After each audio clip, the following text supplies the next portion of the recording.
Labour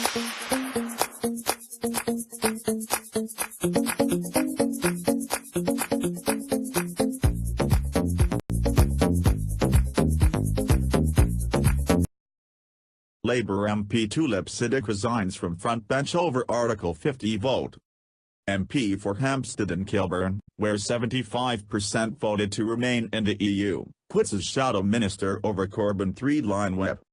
Shadow Minister Tulip Siddiq has resigned from the Labour frontbench, telling the Labour leader, Jeremy Corbyn, that she could not reconcile herself to the party's three-line whip to vote for triggering Article 50. In her letter to Corbyn, the Shadow Minister for Early Years said voting to start the process of leaving the EU would be a betrayal of her North London constituents, three-quarters of whom voted to remain in the EU. I have always been clear, I do not represent Westminster in Hampstead and Kilburn, I represent Hampstead and Kilburn in Westminster, Siddiq wrote in her resignation letter. I feel that the most effective place for me to counter Theresa May's hard Brexit is from the backbenches. Siddiq said she had made the final decision to resign after Corbyn confirmed to the Shadow Cabinet on Thursday morning that Labour MPs would be expected to back the Article 50 bill and a three-line whip would be imposed. I do not support the triggering of Article 50 and cannot reconcile myself to the frontbench position, she wrote in her letter to Corbyn.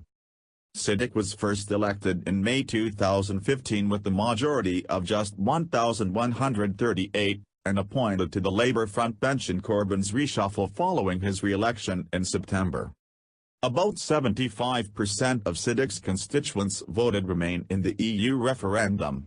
Her Hampstead and Kilburn seat is a tight three-way marginal, and in 2010 her predecessor, Glenda Jackson, had the smallest majority in the country, with just 42 votes more than her Conservative rival.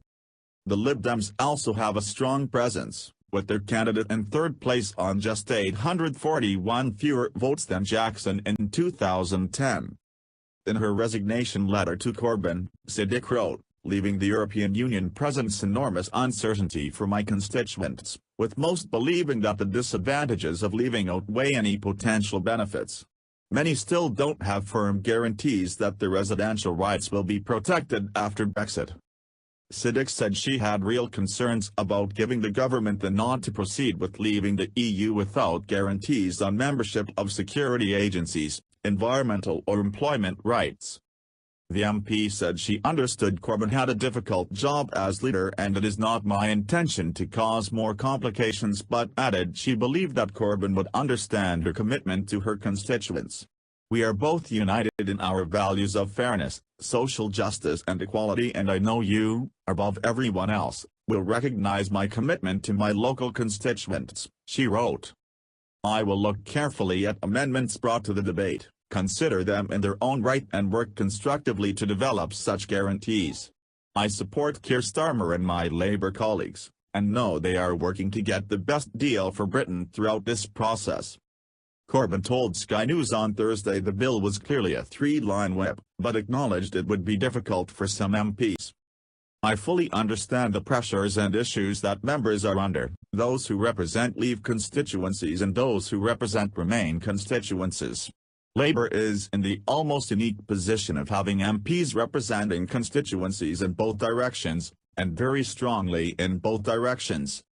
The government is to allow the Commons 5 days to debate the bill triggering Article 50, it said on Thursday, prompting some MPs to complain this was insufficient time to scrutinise the legislation.